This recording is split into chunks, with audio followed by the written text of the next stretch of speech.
Landing a consulting MBA internship. It's something that a lot of new MBAs think about from before day one in their MBA.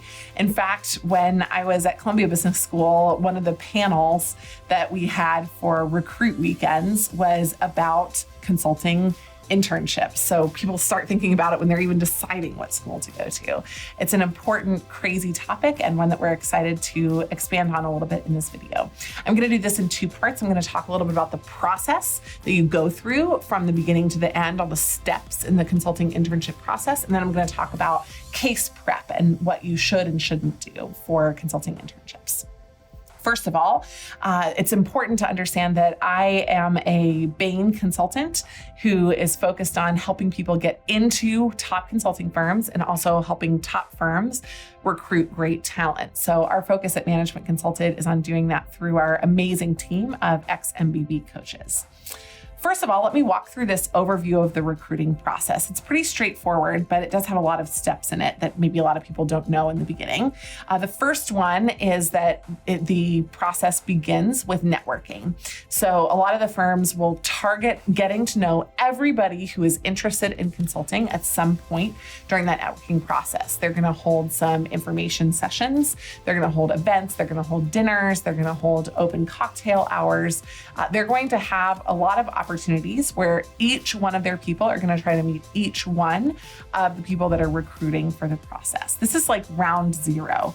And that begins as early as in the first week of your MBA during orientation, and it goes throughout the fall semester.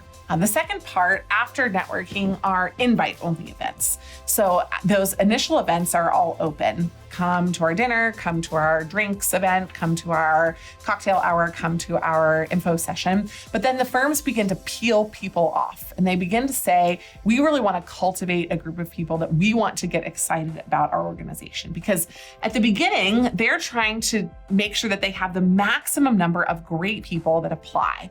So while step one is just this initial networking, step two is these invite-only events. After the invite-only events, where the firm has really tailored who they would like to hear from, there's the resume drop. And people from overall networking and from the invite-only events can drop their resumes. The resume drop usually happens in November. And the resume drop is a competitive process where the firm will bring in large numbers of people from each target school to evaluate the resumes. In addition, after that, after the resume evaluation, interview calls that are released. Usually those are released in December.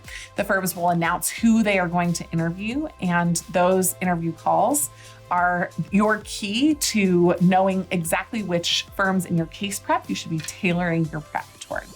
After your interview call, you're usually matched up with a buddy or a partner who is somebody inside the firm who's there to help you answer questions about how you should be preparing, what you should be focusing on, what will make you successful in the process. The more great people they have coming through, the better their pipeline will be.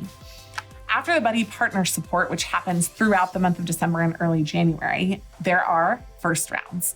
And first rounds happen usually right after the winter break in January. So it'll be about a week before classes start around Martin Luther King weekend.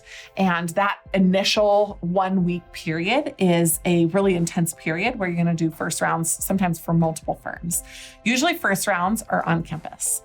Then after that, you're invited to second rounds. They're often 1 to 3 weeks later, usually on Fridays, usually in office. And this gets a little complex because sometimes you'll have your two favorite firms in two different cities on the same day where they invite you to the final round. So there's a little bit of juggling and negotiating that happens.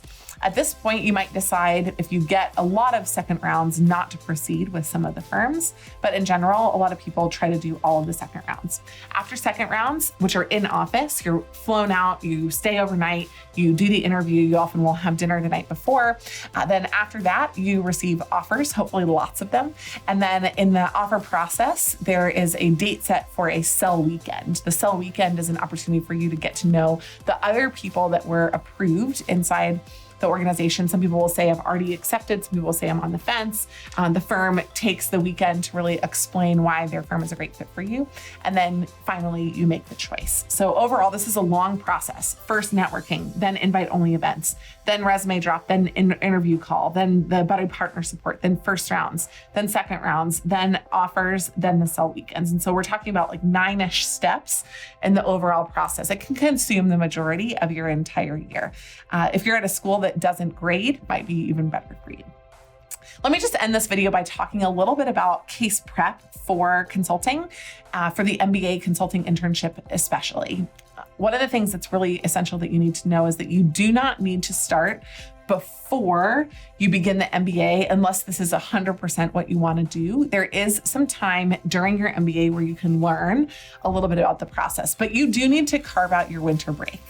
And if you don't start early, if you don't start in the summer before you join your MBA, you're going to have very little time in the fall, in the first half of your semester, to actually do much on the case prep process. So make sure that you allocate time for a minimum of 20 cases. 20 is actually a really great ballpark for top performers. To do them out loud with excellent partners. Excellent partners are ideally people inside your class that worked in consulting, professional coaches, or people who are really not going to BS you, tell you that you're great when they actually have no idea what they're talking about. So ultimately, you need to start the case prep really early, or you need to carve out a good bulk of time in that 1 month period after your first semester finals, but before the internships, actual interviews are happening. And you need to carve out the rest of your time in getting to know the firms, networking, building relationships, and that will be the bulk of your process. From a case prep perspective, we have a lot to share about that. We have a lot of other videos here on YouTube, so subscribe to our channel. And on top of that, we've got some great content that's MBA specific focused coming out as well. Thanks so much for your time, and we wish you the best of luck in the all-intensive consulting MBA internship process.